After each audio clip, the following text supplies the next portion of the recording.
26 de abril de 1933. Un edificio de oficinas común en la calle Prinz Albrecht de Berlín entra en funcionamiento. Dentro, hombres vestidos de civil comienzan a elaborar listas. Nombres, direcciones, asociaciones, lealtades sospechosas. En pocas semanas, miles desaparecen en celdas subterráneas. Sin órdenes, sin juicios, sin registros. Este fue el nacimiento de la Geheime Staatspolizei, la policía secreta del Estado, la Gestapo.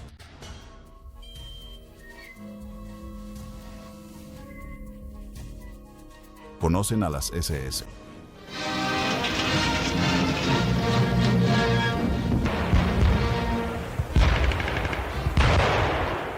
¿Han oído hablar de los campos de concentración?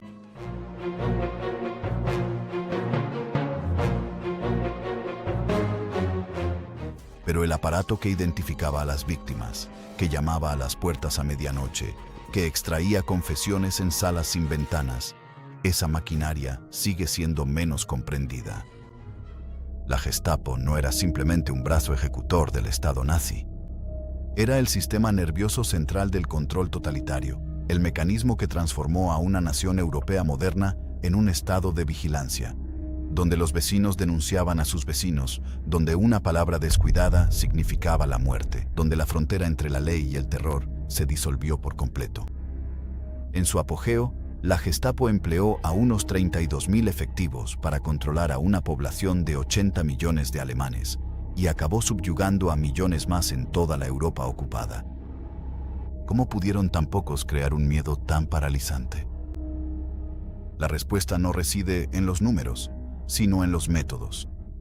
Un sistema calculado de informantes, detenciones arbitrarias y la certeza de que la resistencia no solo significaba tu muerte, sino la destrucción de todos tus seres queridos.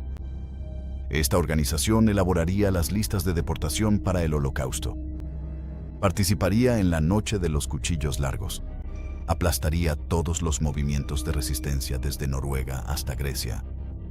Y lo haría manteniendo la apariencia de un trabajo policial legítimo, con sellos, firmas y membretes oficiales en las órdenes de ejecución.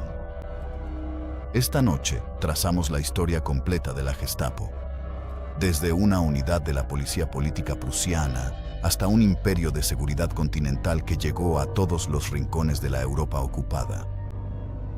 Esta es la historia de cómo policías comunes se convirtieron en arquitectos del genocidio y de cómo un Estado moderno convirtió el miedo en un arma. La Gestapo no surgió de la nada. Sus raíces se encuentran en los turbulentos años que siguieron a la derrota de Alemania en la Primera Guerra Mundial, cuando la violencia política amenazaba con destrozar a la joven República de Weimar. En el invierno de 1918, Alemania se enfrentó a una agitación revolucionaria. Insurrecciones comunistas en Berlín y Múnich, grupos paramilitares de derecha, campañas de asesinatos.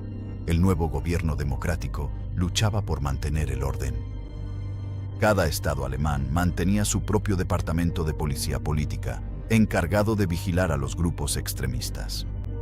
En Prusia, el estado alemán más grande, este era el departamento 1A de la policía de Berlín. Una pequeña unidad que rastreaba tanto a comunistas como a nacionalistas radicales.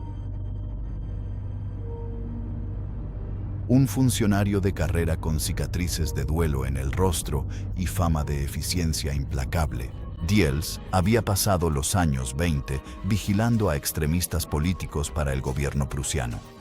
Cultivó redes de informantes, mantuvo archivos sobre presuntos subversivos y dominó la maquinaria burocrática de vigilancia. Cuando el partido nazi comenzó su ascenso al poder, Diels observó con atención. Sabía cómo sobrevivir a las transiciones políticas.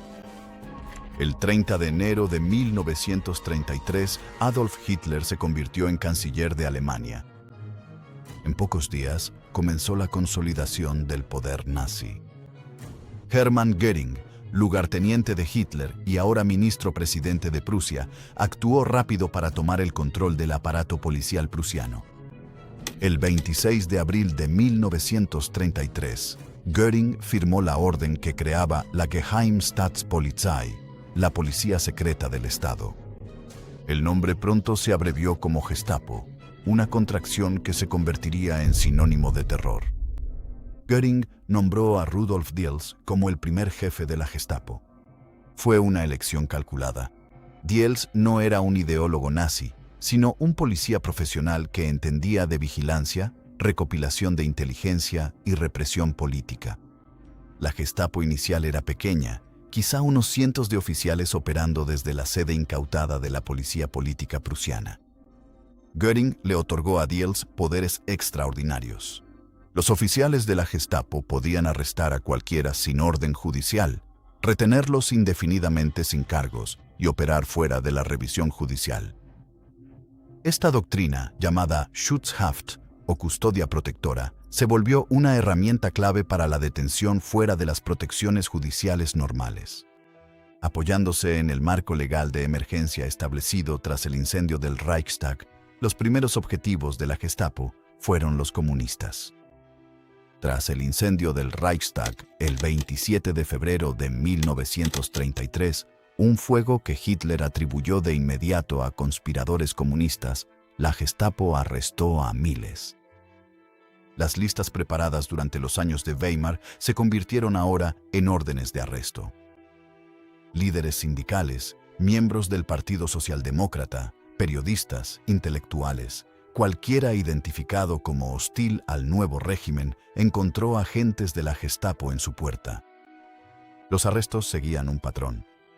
Un golpe a la puerta en las primeras horas de la mañana, oficiales de civil, a menudo corteses, a veces brutales. Un registro rápido del lugar. Luego el traslado a centros de detención, almacenes convertidos, comisarías o los campos de concentración establecidos a toda prisa como Dachau, abierto en marzo de 1933.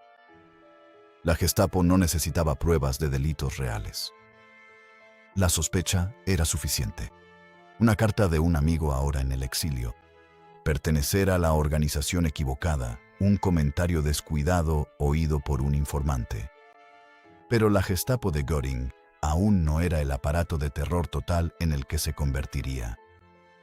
Seguía siendo una institución prusiana, que operaba junto a unidades de policía política similares en Baviera y otros estados alemanes. Esta fragmentación irritaba a Heinrich Himmler, el Reichsführer de las SS, que controlaba la policía política en Baviera y codiciaba un imperio de seguridad a nivel nacional. Himmler comprendió que el verdadero poder residía en monopolizar el aparato del terror estatal. La lucha entre Göring e Himmler por el control de la policía política de Alemania definiría la transformación de la Gestapo. En 1933, mientras Rudolf Diels consolidaba su posición en Berlín, ninguno de los dos había logrado la supremacía. Pero el aparato estaba en marcha. Se estableció el precedente del arresto sin juicio. La red de informantes crecía y cada semana llegaban nuevos nombres a los archivos. Mientras tanto, los alemanes de a pie se adaptaban a la nueva realidad. La Gestapo cultivaba la incertidumbre. Nunca sabías quién podía estar vigilando, quién podía denunciar un comentario al azar. Esto fue deliberado. El terror es más eficaz cuando es impredecible, cuando los límites del comportamiento aceptable no están claros. La gente empezó a autocensurarse, a vigilar lo que decía, incluso a sus familiares. La Gestapo tenía menos de 1000 oficiales en 1933, pero su poder no derivaba del número, sino del miedo a una posible denuncia. A finales de 1933, los cimientos estaban terminados. Existía el marco legal para la detención arbitraria. Los primeros campos de concentración estaban operativos. Los archivos crecían. Lo que quedaba era ampliar este sistema, burocratizarlo y ponerlo bajo un mando unificado. Esa transformación estaba a punto de comenzar y no sería Göring quien controlaría el resultado. Heinrich Himmler era un hombre paciente, un antiguo criador de pollos, con una atención meticulosa a los detalles y una obsesión por la ideología racial. Había convertido a las SS de ser la guardia personal de Hitler en una poderosa organización paramilitar. A principios de 1934, controlaba las fuerzas de policía política en la mayoría de los estados alemanes fuera de Prusia. La Gestapo de Göring seguía siendo el premio. La oportunidad llegó de una dirección inesperada. Las tropas de asalto de camisas pardas, fundamentales en el ascenso de Hitler, se volvían un problema. La SA contaba con millones, superando al ejército alemán, y Röhm hablaba de una segunda revolución para completar la transformación nazi de Alemania. La cúpula militar, los industriales conservadores e incluso el propio Hitler se pusieron nerviosos. La SA era demasiado poderosa, demasiado impredecible, demasiado radical. Himmler y su lugarteniente, Reinhard Heydrich, vieron su oportunidad. Mediante la Gestapo y el SD, el servicio de inteligencia de las SS que Heydrich dirigía, crearon expedientes sugiriendo que Röhm planeaba un golpe. Las pruebas eran escasas, algunas fabricadas, pero cumplieron su propósito. Hitler autorizó lo que se conocería como la Noche de los Cuchillos Largos. El 30 de junio de 1934, unidades de las SS y la policía atacaron simultáneamente en toda Alemania. Röhm fue arrestado en un complejo junto a un lago. Líderes de la SA fueron capturados en sus casas, sacados de sus autos y arrastrados de habitaciones de hotel. A algunos les dispararon de inmediato. Otros fueron llevados a instalaciones policiales y ejecutados tras breves interrogatorios. La purga se expandió más allá de la SA. Viejos enemigos políticos, críticos conservadores, cualquiera que se hubiera enfrentado a Himmler o Heydrich, acabó en la lista. El excanciller Kurt von Schleicher fue asesinado en su casa junto con su esposa. Gregor Strasser, otrora rival de Hitler en el partido nazi, fue fusilado en una celda de la Gestapo. El régimen anunció 77 muertes. Los historiadores suelen aceptar al menos 85 confirmadas, con estimaciones que superan las 100, pero la importancia trascendió el número de víctimas. La Gestapo y las SS demostraron su disposición a matar ciudadanos alemanes, incluidos nazis prominentes, por la mera sospecha de deslealtad. Operaron con total impunidad, y la purga, impulsada por la cúpula de las SS y el SD con participación policial, aumentó enormemente el poder de Himmler y Heydrich. En abril de 1934, justo antes de la Noche de los Cuchillos Largos, Göring ya se había rendido. Nombró a Himmler inspector de la Gestapo, cediendo el control de facto, aunque conservando la autoridad nominal. Tras la purga que demostró que Himmler era indispensable, incluso esta ficción fue abandonada. Hitler nombró formalmente a Himmler jefe de la policía alemana, consolidando todas las fuerzas policiales alemanas, incluida la Gestapo, bajo el control de las SS. Reinhard Heydrich, exoficial naval expulsado del servicio por conducta inapropiada, se convirtió en jefe de la Policía de Seguridad y del SD. Alto, rubio, consumado esgrimista y violinista, Heydrich poseía una inteligencia fría y una falta total de empatía que lo hacían invaluable para Himmler. Él transformaría a la Gestapo de una fuerza policial política en un estado integral de vigilancia y seguridad.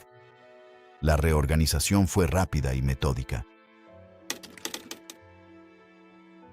Se crearía la Oficina Principal de Seguridad del Reich, la RSHA, y la Gestapo pasaría a ser la Oficina 4 bajo esta estructura. Heinrich Müller, un policía de carrera bávaro apodado Gestapo Müller, para distinguirlo de otros oficiales nazis con el mismo apellido, se convirtió en el jefe operativo. Müller era un administrador meticuloso que había investigado a comunistas durante la República de Weimar. Su falta de pasión ideológica se equilibraba con su eficiencia burocrática y su disposición a ejecutar cualquier orden, por brutal que fuera. Bajo Himmler y Heydrich, la Gestapo se expandió rápidamente. Se abrieron oficinas regionales en todas las principales ciudades alemanas. Los jefes de departamento se especializaron, ocupándose de los opositores políticos, vigilando a grupos religiosos y judíos, manteniendo archivos y administración, supervisando territorios ocupados y trabajadores extranjeros, realizando contrainteligencia. Esta división burocrática del trabajo garantizaba la eficiencia administrativa. Se podía rastrear un caso desde la denuncia hasta el arresto, el interrogatorio y la ejecución, todo documentado con minuciosidad germánica. La Gestapo también perfeccionó sus redes de informantes. En cada edificio, de apartamentos, cada lugar de trabajo, cada organización social, alguien vigilaba. La Gestapo cultivó lo que llamó personas Vertrauenspersonen, o personas de confianza. Estos informantes procedían de todas las clases sociales. Algunos eran creyentes ideológicos, otros eran chantajeados, amenazados con exponer alguna transgresión menor a menos que cooperaran. Otros informaban por dinero, resolviendo rencores personales, denunciando a sus vecinos ante las autoridades. El efecto era paralizante. Una mujer en Hamburgo le mencionó a su cuñada que esperaba que la guerra terminara pronto. La cuñada, motivada por una disputa familiar por una herencia, la denunció a la Gestapo. La mujer pasó 6 meses en custodia protectora. La anécdota se difundió entre susurros. Pronto, los alemanes comprendieron que los pensamientos privados debían seguir siéndolo, que la confianza misma era peligrosa. Para 1936, la transformación se había completado. La Gestapo ya no era la policía política prusiana de Göring. Era el imperio de Himmler, con tentáculos que llegaban a cada rincón de la vida alemana. Y había demostrado su disposición a matar no solo a comunistas o criminales, sino a cualquiera, nazi o no, que amenazara al régimen. Al terminar 1936, pocos alemanes comprendían a dónde llevaría este aparato. Los campos de concentración albergaban a miles, aún no a los millones por venir. La persecución de los judíos era severa, pero aún no genocida. Los territorios ocupados aún no existían, pero el sistema estaba listo. La Gestapo tenía la autoridad, el personal, los métodos y la voluntad de aplicar cualquier política que Hitler decretara. Lo que faltaba era que esas políticas se volvieran verdaderamente monstruosas. El poder de la Gestapo se basaba en una ecuación simple. Incertidumbre multiplicada por denuncia es igual a terror. Para 1937, este sistema había madurado dentro de las fronteras alemanas. Ahora, se probaría contra poblaciones específicas con una brutalidad cada vez mayor. La persecución de los judíos fue política nazi desde el principio, pero a finales de los años 30 se intensificó drásticamente. La Gestapo desempeñó el papel central. Adolf Eichmann cobró importancia en 1938 por su labor en las oficinas de emigración forzada de judíos, en especial la Oficina Central de Viena. Más tarde dirigiría el Referat 4B4 de la RSHA, el departamento que coordinaba las deportaciones en toda Europa. Eichmann era un nazi austriaco que había estudiado a fondo la cultura judía y el sionismo, convirtiéndose en el supuesto experto de las SS en la cuestión judía. En 1938, la Gestapo comenzó a elaborar listas exhaustivas de residentes judíos en toda Alemania. Nombres, direcciones, propiedades, intereses comerciales, todo documentado con precisión administrativa. Estas listas resultarían invaluables en los meses y años venideros. Cuando las nuevas regulaciones exigieron a los judíos registrar sus bienes, los oficiales de la Gestapo verificaron su cumplimiento. Cuando las leyes obligaron a cerrar los negocios judíos, la Gestapo aseguró su cumplimiento. El aparato de discriminación requería una vigilancia detallada, y la Gestapo la proporcionó. El 9 de noviembre de 1938, esta persecución estalló en violencia. La Kristallnacht, o Noche de los Cristales Rotos, vio ataques coordinados contra sinagogas, negocios y hogares judíos en toda Alemania y Austria. Las SS y las SA pusieron la fuerza, pero el aparato de seguridad aportó la organización. Se distribuyeron listas de propiedades de judíos a las unidades locales. Se identificaron objetivos específicos de antemano. Y, crucialmente, se ordenó a las autoridades dejar arder las sinagogas mientras protegían las propiedades áreas adyacentes, permitiendo que la destrucción procediera según lo planeado.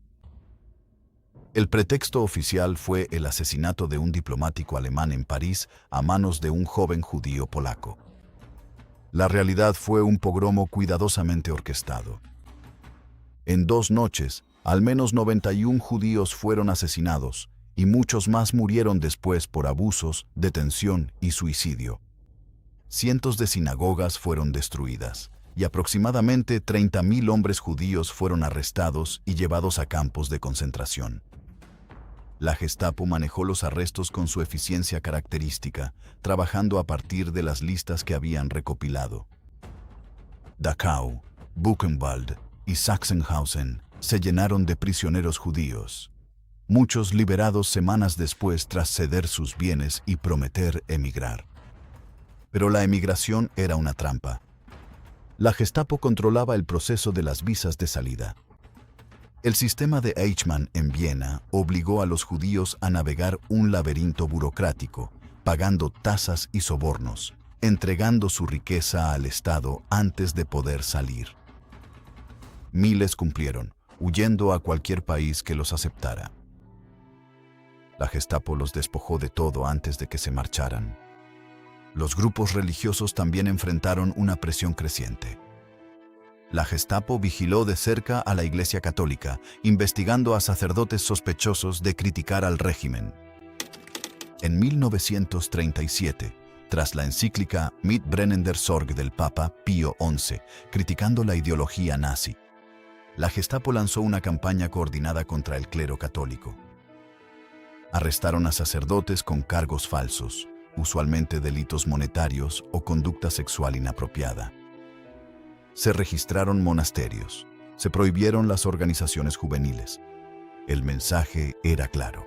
La Iglesia podía mantener los servicios religiosos, pero la neutralidad política era obligatoria. Los testigos de Jehová enfrentaron un trato aún más duro. Su negativa a hacer el saludo nazi o a servir en el ejército los marcó como enemigos del Estado. La Gestapo arrestó a miles, enviando a muchos a campos de concentración, donde vestían triángulos púrpuras para identificar su estatus. A diferencia de otros grupos, los testigos de Jehová podían ser liberados con solo firmar una declaración, renunciando a su fe. La mayoría se negó. La Gestapo encontró su resistencia de principios tanto incomprensible como enfurecedora. En septiembre de 1939, Alemania invadió Polonia y el papel de la Gestapo se transformó drásticamente. Grupos operativos de la Policía de Seguridad y el SD, Einsatzgruppen, siguieron a la Wehrmacht en territorio polaco. Su misión era eliminar la resistencia antes de que pudiera organizarse. Maestros, sacerdotes, funcionarios, intelectuales, cualquiera capaz de liderar la resistencia polaca fue un objetivo. En operaciones como Intelligence Action y AB Action, estas unidades usaron listas previas a la invasión, identificando y ejecutando a decenas de miles de polacos en los primeros meses. La Gestapo también comenzó a implementar medidas antijudías en la Polonia, ocupada con una dureza sin precedentes. Las poblaciones judías fueron registradas, marcadas con distintivos de identificación y concentradas en áreas designadas de las ciudades. Los guetos, barrios judíos sellados en Varsovia, Lodz, Cracovia y otros lugares, fueron establecidos y controlados por la Gestapo, en colaboración con la administración civil. Lo que sucedería dentro de estos guetos aún no estaba claro a finales de 1939, pero el sistema de control masivo se estaba montando rápidamente. Heinrich Müller, el jefe de la Gestapo, demostró ser un maestro en la coordinación de estas operaciones en expansión. Desde su sede en Berlín, emitió directivas detalladas a las oficinas regionales, estandarizando los procedimientos en todo el Reich. Protocolos de arresto, técnicas de interrogatorio, sistemas de archivo, todo fue sistematizado. La Gestapo se estaba convirtiendo no solo en una fuerza policial secreta, sino en un arma administrativa de opresión. A finales de 1939, la Gestapo controlaba una red de seguridad que se extendía desde el Rin hasta las fronteras orientales de Polonia. Sus archivos contenían información sobre millones de personas. Su red de informantes penetró en todos los niveles de la sociedad alemana. Sus oficiales operaban con total impunidad, respondiendo solo ante Himmler y, en última instancia, ante Hitler. El complot fracasó en minutos, pero la maquinaria estaba lista para algo mucho peor. La pregunta era hasta dónde llegaría. A medida que las fuerzas alemanas arrasaban Europa entre 1940 y 1942, la Gestapo las seguía. En cada capital ocupada se desarrollaba el mismo plan. Un escritorio, un expediente, un informante y un sótano. Lo que se había desarrollado en Alemania y probado en Polonia se imponía ahora a escala continental. La Gestapo estableció sedes en las principales ciudades de la Europa ocupada. En París, las oficinas en el número 11 de la Rue des Saussets y la zona de la Avenue Foch se convirtieron en centros de terror. Victoria Terrasse en Oslo albergaba el aparato de la Gestapo noruega. El complejo de la Sicherheitspolizei de Ámsterdam coordinaba las operaciones en los Países Bajos. Las oficinas regionales se extendieron a ciudades y pueblos más pequeños. El patrón era constante. Primero, identificar a los posibles líderes de la resistencia. Segundo, establecer redes de informantes.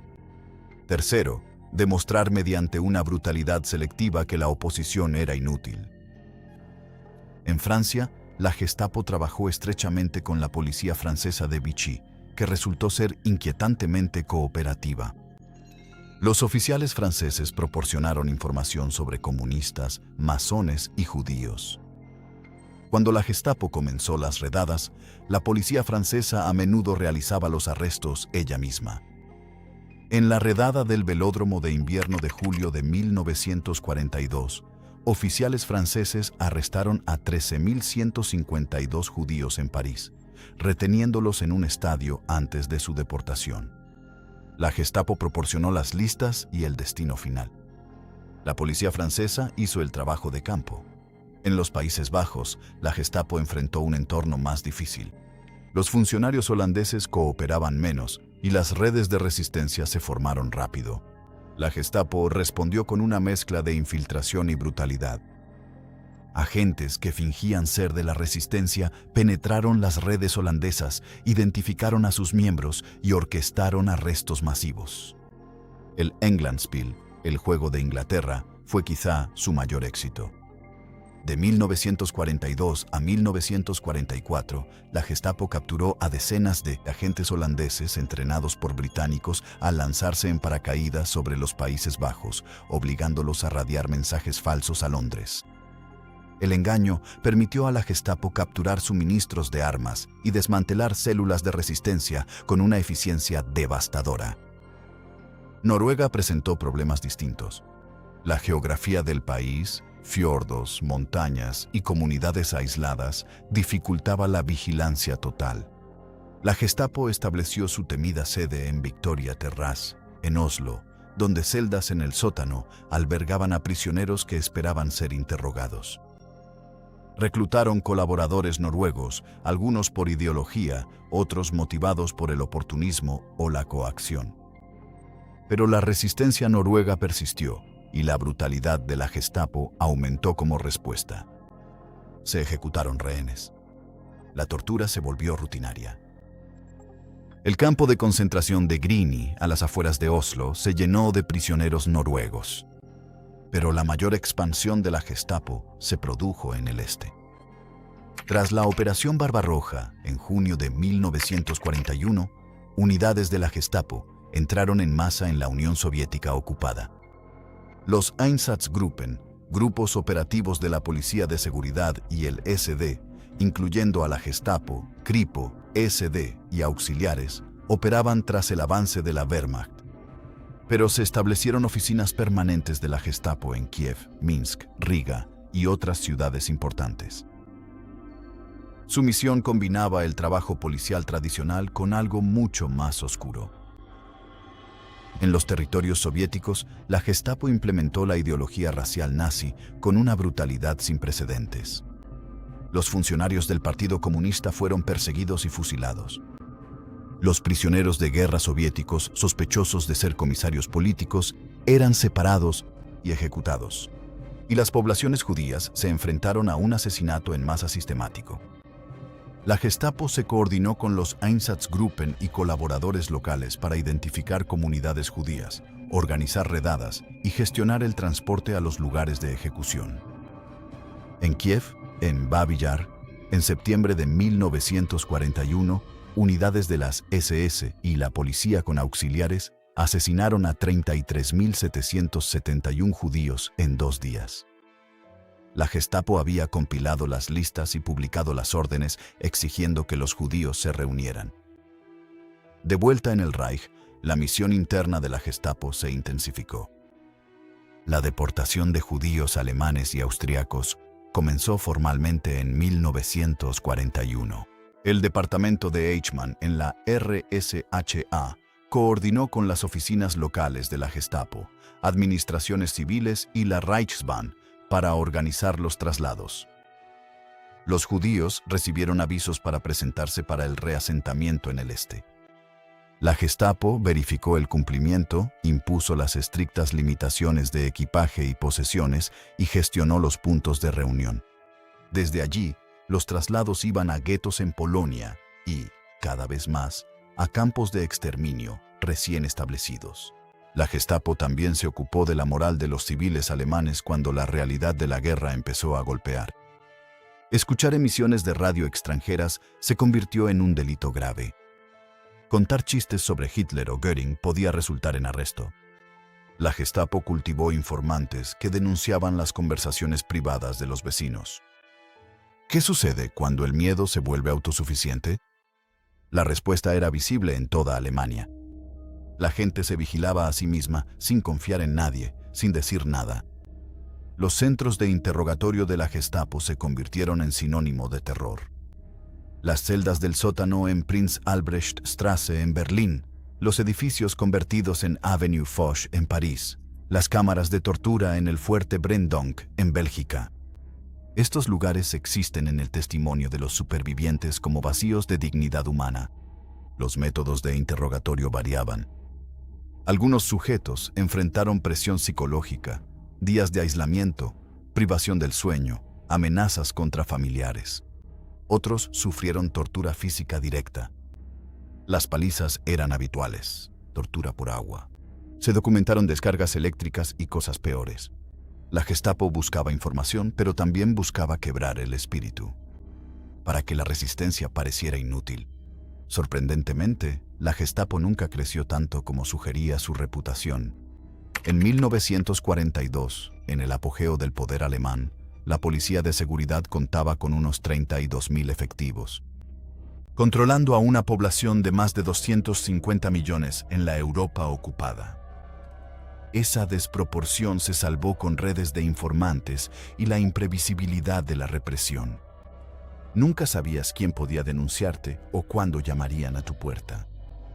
Esta incertidumbre generó un miedo desproporcionado a la capacidad real de vigilancia.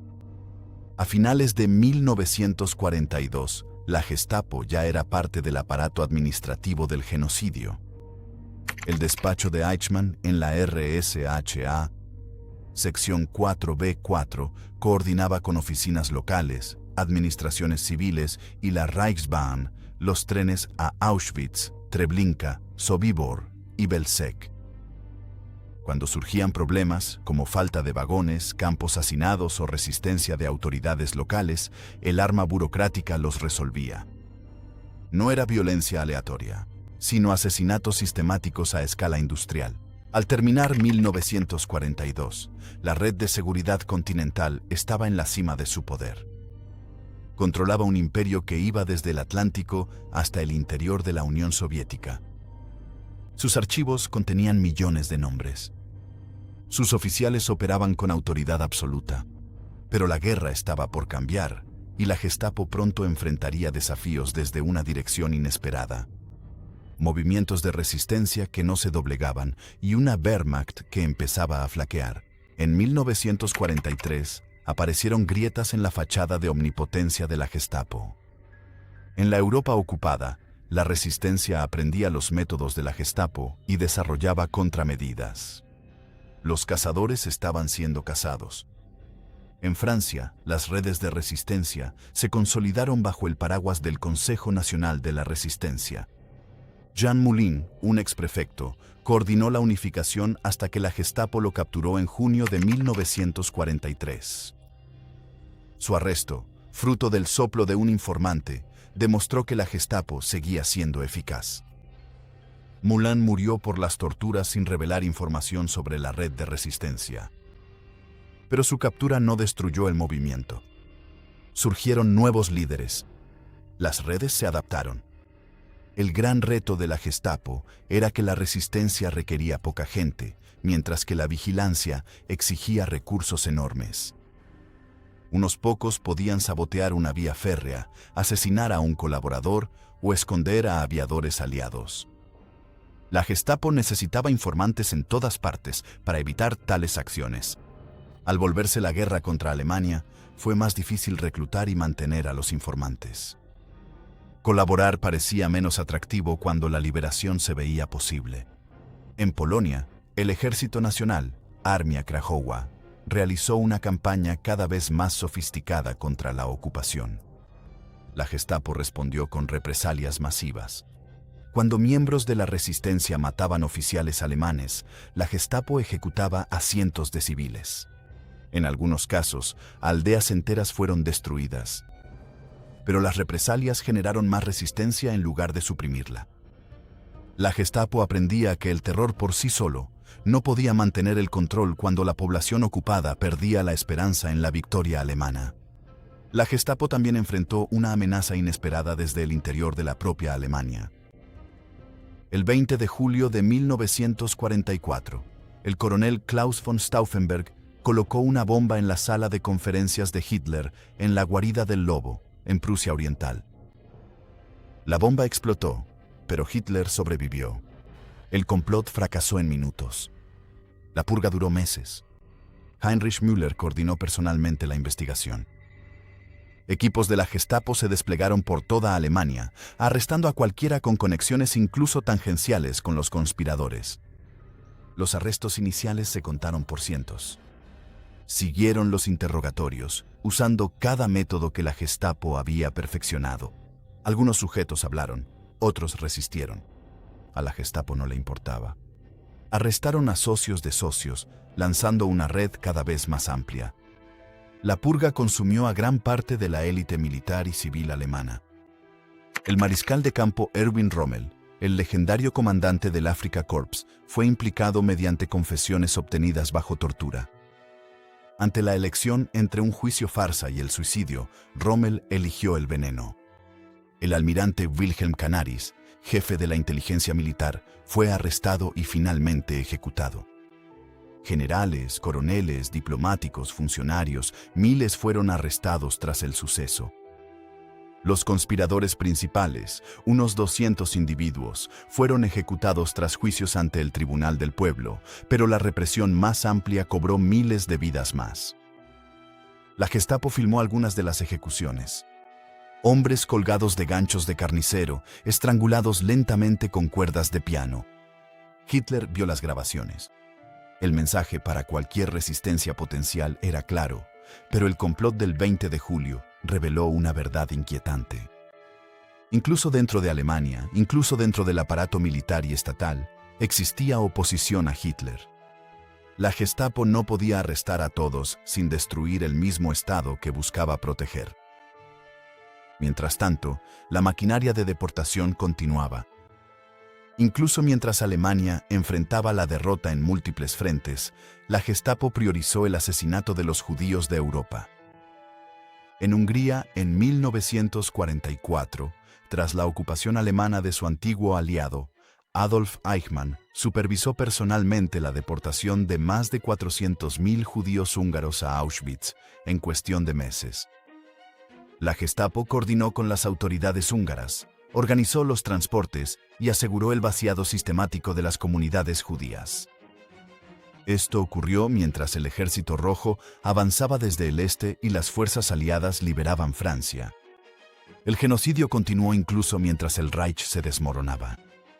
En los territorios ocupados, los métodos de la Gestapo se volvieron más desesperados.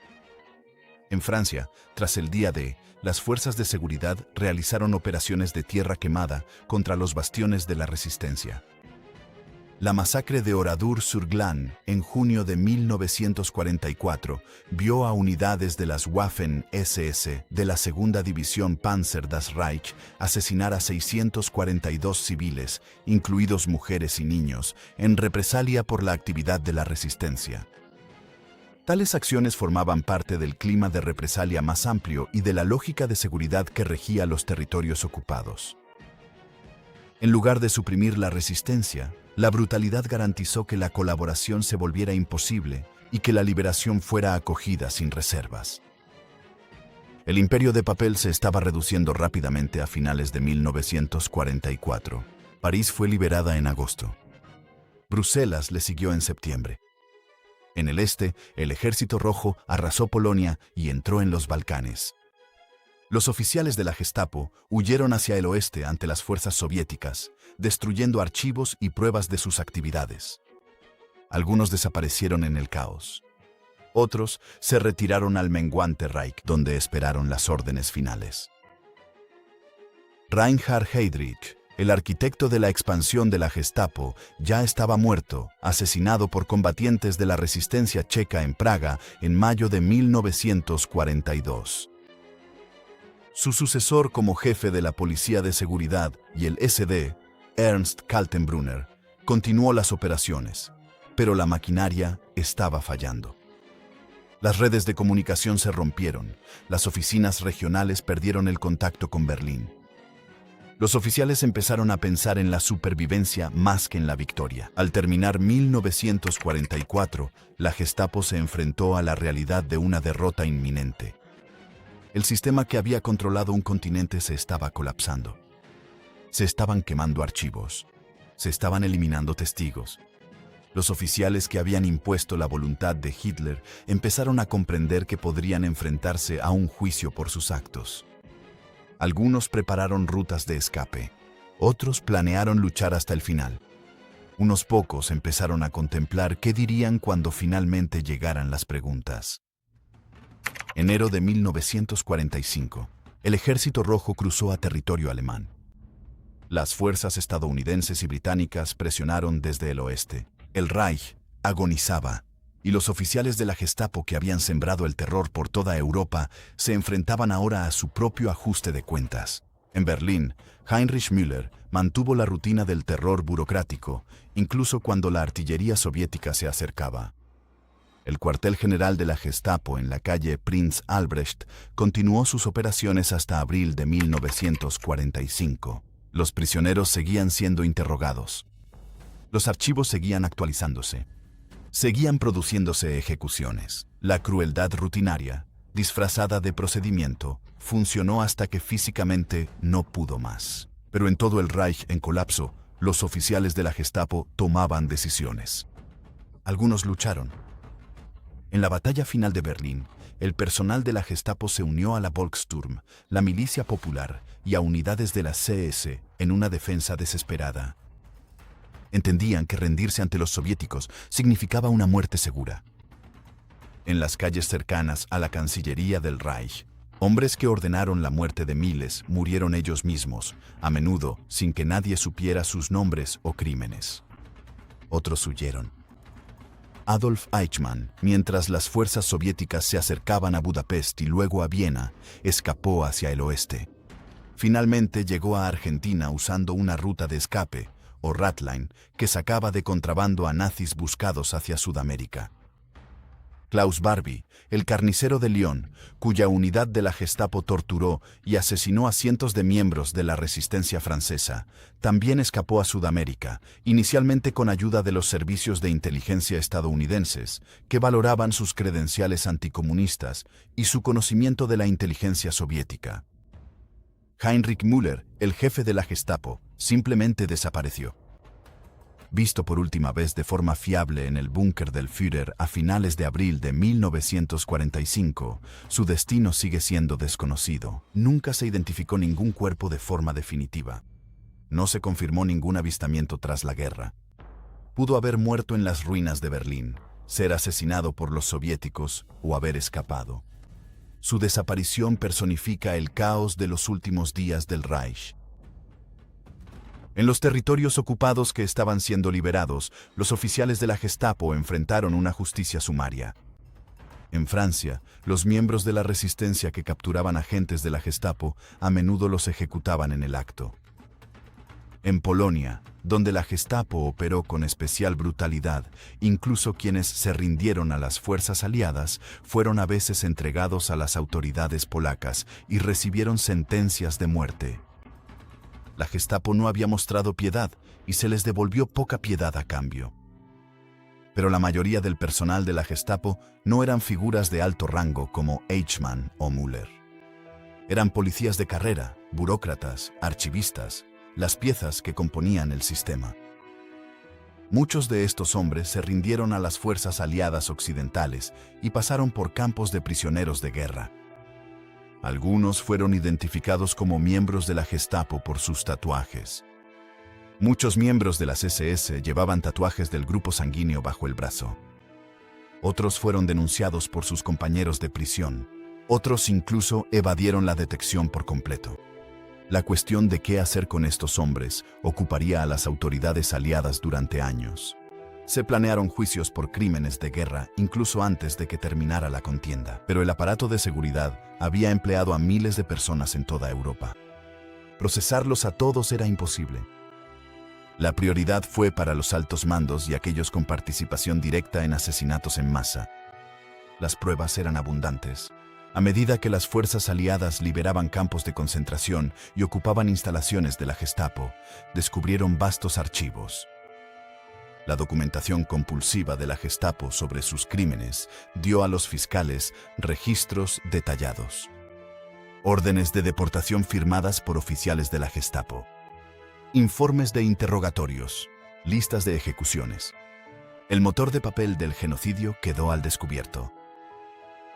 En los archivos de la Oficina Central de Seguridad del Reich hallaron pruebas de un plan sistemático. Notas sobre la solución final con el lenguaje distante de la eficiencia administrativa. Horarios de los trenes de deportación. Informes sobre las operaciones de los Einsatzgruppen en la Unión Soviética, completos con el recuento de cadáveres. La Gestapo había creado las pruebas de sus propios crímenes. Los principales juicios de Nuremberg iniciaron en noviembre de 1945.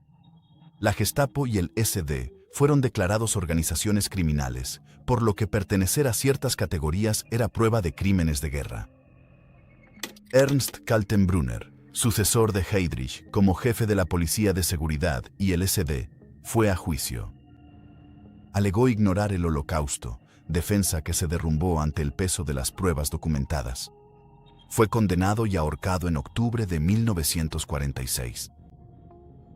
Pero Kaltenbrunner era solo un hombre. Los juicios contra oficiales individuales de la Gestapo continuaron por años. En procesos posteriores en Nuremberg y juicios de naciones aliadas, cientos de miembros de la Gestapo enfrentaron a la justicia. Algunos recibieron sentencias de muerte. Otros recibieron penas de prisión. Muchos fueron condenados en ausencia tras haber escapado o muerto. Los juicios de los Einsatzgruppen entre 1947 y 48 se centraron en las unidades móviles de matanza en la Unión Soviética. 24 acusados enfrentaron cargos por asesinato en masa. Las pruebas incluían sus propios y meticulosos informes. Recuentos diarios de judíos asesinados, métodos usados y ubicación de fosas comunes. 14 recibieron la pena de muerte, aunque solo 4 fueron finalmente ejecutados. En Francia, los juicios a oficiales de la Gestapo de París, Lyon y otras ciudades siguieron hasta finales de los años 40. Klaus Barbie fue condenado en ausencia en 1952, pero no enfrentó a la justicia francesa hasta su extradición desde Bolivia en 1983.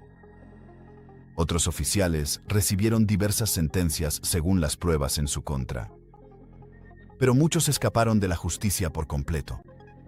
El caos de la posguerra, la Guerra Fría y el gran número de acusados potenciales hicieron que la mayoría de los oficiales de la Gestapo nunca fueran procesados. Algunos entraron en los servicios de inteligencia aliados. Su conocimiento de las operaciones soviéticas se valoró más que el castigo por sus crímenes. Otros simplemente retomaron sus vidas civiles, ocultando o minimizando su servicio en la Gestapo. Al caer el telón de acero, las autoridades de Alemania Occidental se mostraron reacias a perseguir con vigor los crímenes de guerra, por temor a socavar la legitimidad del nuevo Estado. Alemania Oriental llevó a cabo juicios, pero a menudo con fines propagandísticos. El resultado fue que miles de hombres que habían servido al aparato de seguridad vivieron sus vidas sin enfrentar consecuencias. Los pocos que fueron capturados décadas después se convirtieron en símbolos de una justicia tardía. La captura de Adolf Eichmann por agentes del Mossad en Argentina en 1960 y su posterior juicio en Jerusalén demostraron que la rendición de cuentas, aunque tardía, seguía siendo posible. Su ejecución en 1962 cerró un capítulo, pero también puso de relieve cuántos capítulos quedaban inconclusos. El colapso de la Gestapo en 1945 fue total, pero su legado perduró. La organización había demostrado cómo un Estado moderno podía convertir la burocracia en un arma al servicio del control totalitario. Había mostrado cómo hombres comunes podían cometer crímenes extraordinarios cuando estaban protegidos por la jerarquía y la ideología. Y había demostrado que el mal no tiene por qué ser dramático. Podía ser sistemático, documentado y sellado con timbres oficiales. La Gestapo existió durante 12 años. En ese tiempo, evolucionó de una pequeña unidad de policía política prusiana a una red de seguridad continental que se extendía por toda Europa. Lo que comenzó como un instrumento para reprimir la oposición política se convirtió en el aparato administrativo del genocidio. Comprender cómo sucedió esto requiere examinar no solo a la organización, sino a la sociedad que permitió que funcionara. La Gestapo nunca operó de forma aislada. Requirió colaboración. Policías franceses que realizaban redadas, funcionarios holandeses que mantenían registros, auxiliares ucranianos que custodiaban guetos e innumerables ciudadanos que denunciaban a sus vecinos. El poder de la organización no derivaba de su número, sino de la voluntad de la gente común de participar en sus operaciones o aceptarlas pasivamente. Esta colaboración surgió de diversas motivaciones. Algunos colaboradores creían en la ideología nazi.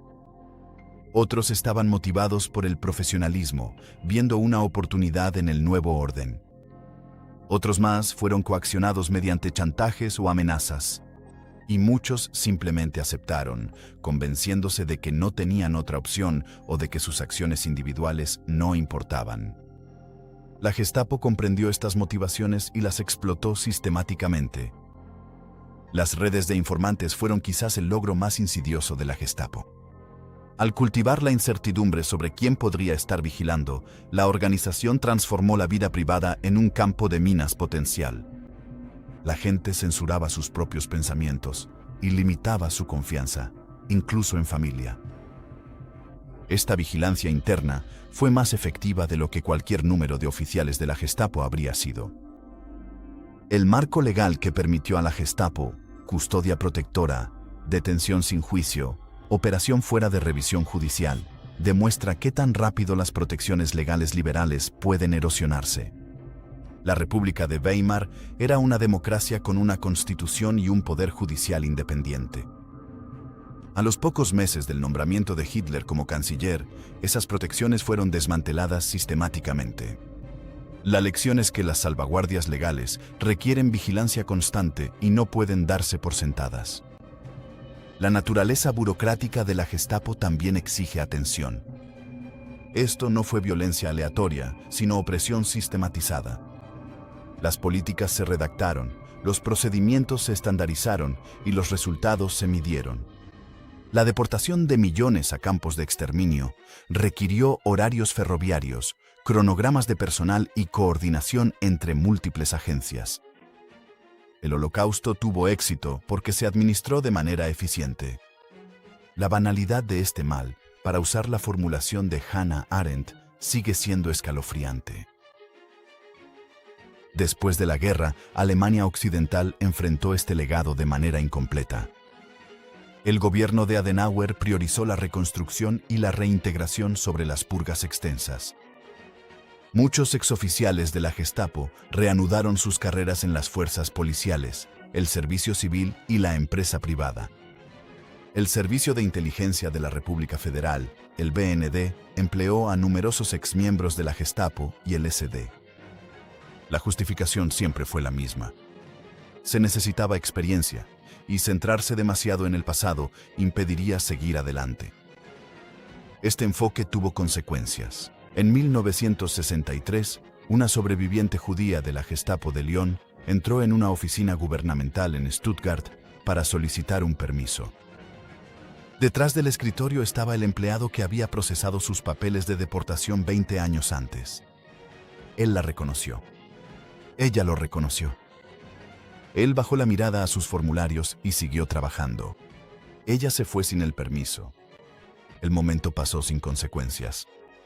Esta escena, repetida con variaciones en toda la Alemania de la posguerra, ilustró cuán incompleta había sido la desnazificación. Los juicios que sí ocurrieron, Nuremberg, los procesos de los Einsatzgruppen, los juicios de Auschwitz en Frankfurt en los años 60, sentaron precedentes importantes. Documentaron los crímenes de manera exhaustiva, establecieron la responsabilidad individual y rechazaron las defensas basadas en el cumplimiento de órdenes. Pero procesaron solo a una fracción de los perpetradores. Heinrich Müller nunca fue juzgado. Miles de oficiales de la Gestapo vivieron sus vidas en libertad. La justicia fue parcial en el mejor de los casos. La pregunta que acecha cualquier examen de la Gestapo es ¿cómo pudo suceder? ¿Cómo pudo la Alemania culta y educada, una sociedad que produjo a Goethe y Beethoven, crear tal aparato? La respuesta es que la cultura no es protección contra el totalitarismo. La Gestapo reclutó a sus oficiales de la misma sociedad que valoraba el arte y la filosofía. Reinhard Heydrich era un violinista consumado. Esto no lo hizo menos despiadado. Los métodos de la Gestapo han sido estudiados por regímenes totalitarios posteriores. La Stasi de Alemania Oriental modeló explícitamente aspectos de sus operaciones en las técnicas de la Gestapo. Las redes de informantes, los archivos detallados, el cultivo del miedo mediante la imprevisibilidad, fueron lecciones aprendidas del aparato de seguridad nazi. El hecho de que un régimen comunista adoptara métodos de predecesores fascistas demuestra que la naturaleza del control totalitario trasciende la ideología. Para los sobrevivientes y las familias de las víctimas, la Gestapo sigue siendo una herida abierta. Muchos de los que fueron interrogados en las celdas de la Gestapo nunca se recuperaron psicológicamente por completo. Quienes perdieron a familiares en deportaciones organizadas por las oficinas de la Gestapo cargan con esa pérdida por generaciones. El trauma no se desvanece con el tiempo. Los restos físicos del imperio de la Gestapo están dispersos por toda Europa. La sede de la Gestapo en Prinz Albrecht Straße es ahora el Museo Topografía del Terror. Los centros de interrogatorio en París, Oslo y Ámsterdam se han convertido en lugares de memoria. Los campos de concentración donde murieron prisioneros de la Gestapo se conservan como monumentos conmemorativos. Estos lugares sirven como recordatorios, evidencia tangible de lo que sucedió y advertencias para no permitir que vuelva a ocurrir. Al final, La historia de la Gestapo no se trata simplemente de una organización. Se trata de la fragilidad de la civilización, la facilidad con la que se pueden desmantelar las protecciones legales y la voluntad de la gente común de participar en el mal cuando se les da permiso y cobertura. Se trata de cómo la burocracia puede sistematizar el asesinato y cómo la ideología puede justificar lo injustificable. La Gestapo existió porque millones de alemanes y europeos ocupados la apoyaron, colaboraron con ella o no se resistieron. Los oficiales que torturaron prisioneros en sótanos, los burócratas que programaron trenes de deportación, los informantes que denunciaron vecinos, no eran monstruos ajenos a la experiencia humana. Eran personas que operaban dentro de un sistema que normalizaba la crueldad y encarecía la resistencia. Comprender esto es esencial. La lección de la Gestapo no es que representara un mal alemán único, sino más bien las condiciones que permitieron que floreciera. Gobierno autoritario, vigilancia de ciudadanos, eliminación de protecciones legales, chivos expiatorios de minorías, cultivo del miedo, pueden surgir en cualquier sociedad. Los detalles cambian, pero la dinámica subyacente permanece. De una pequeña oficina en la calle Prinz Albrecht a un imperio de seguridad que abarcó un continente, el ascenso y caída de la Gestapo traza el arco de la propia Alemania nazi. Lo que comenzó en abril de 1933 como la policía política de Göring terminó en los escombros de Berlín en mayo de 1945, 12 años. En ese tiempo, la organización arrestó a millones, deportó a millones más y creó un estado de vigilancia cuyos métodos serían estudiados y replicados por regímenes totalitarios en las décadas siguientes. La Gestapo fue declarada organización criminal en Nuremberg, pero ese juicio llegó demasiado tarde para sus víctimas. Las familias destruidas en el gueto de Varsovia, los combatientes de la resistencia torturados hasta la muerte en París, los judíos deportados a Auschwitz, los presos políticos que desaparecieron en la noche y la niebla, no recibieron justicia de las declaraciones legales. Algunos perpetradores fueron castigados, muchos no. El verdadero legado de la Gestapo no está en su organigrama ni en sus estadísticas de arrestos. Reside en lo que reveló sobre la naturaleza humana y los sistemas políticos. Mostró cuán rápido pueden colapsar las instituciones democráticas cuando son desafiadas por autoritarios decididos. Demostró cómo personas comunes pueden ser reclutadas para crímenes extraordinarios mediante una combinación de ideología, miedo y oportunidad. Y demostró que el mal no tiene por qué ser apasionado. Puede ser burocrático, metódico y documentado por triplicado.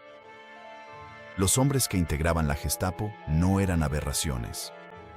Eran productos de su sociedad, operando dentro de un sistema que premiaba la crueldad y castigaba la compasión.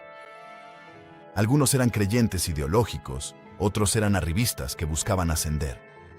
Muchos simplemente hacían su trabajo, siguiendo órdenes, manteniendo archivos. El hecho de que el genocidio pudiera administrarse como cualquier otro programa gubernamental sigue siendo la lección más inquietante de la Gestapo. Hoy, el cuartel general de la Gestapo es un museo. Las celdas donde los prisioneros fueron torturados se conservan como monumentos conmemorativos. Los archivos que documentaron millones de vidas están archivados para los historiadores. Pero el impacto de la organización se extiende mucho más allá de museos y archivos. Cada estado de vigilancia, cada fuerza policial secreta, cada régimen que detiene a ciudadanos sin juicio, todos operan bajo la sombra del precedente de la Gestapo. Las víctimas merecen ser recordadas. Los crímenes exigen documentación. Y las lecciones deben ser aprendidas. La Gestapo tuvo éxito porque una sociedad lo permitió. Comprender cómo sucedió aquello, cómo el miedo se usó como arma, cómo se pervirtió la ley, cómo los vecinos se volvieron informantes, sigue siendo esencial. No como una curiosidad histórica, sino como una advertencia. El golpe en la puerta a medianoche, el arresto sin orden judicial, la desaparición en detención, esto no terminó con el colapso de la Gestapo en 1945.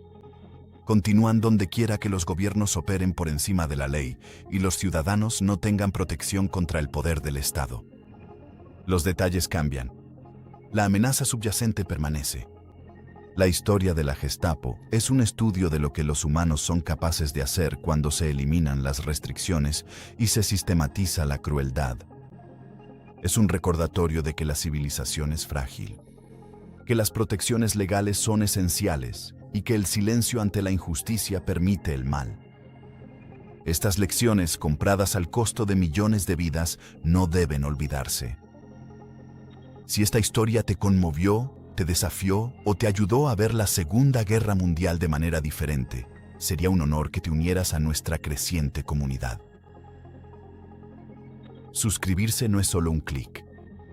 Es una forma de apoyar historias más poderosas, más voces olvidadas y más verdades del pasado. Si crees que estas historias importan, suscríbete y sigamos construyendo este viaje juntos. Y no olvides dejar un comentario. Leemos cada uno y nos encanta escuchar tus pensamientos. Hasta la próxima. Sigue explorando la historia con Epic War. Sigue haciendo preguntas. Sigue buscando la verdad. Sigue buscando la verdad. Sigue buscando la verdad. Sigue buscando la verdad. Sigue buscando la verdad. Sigue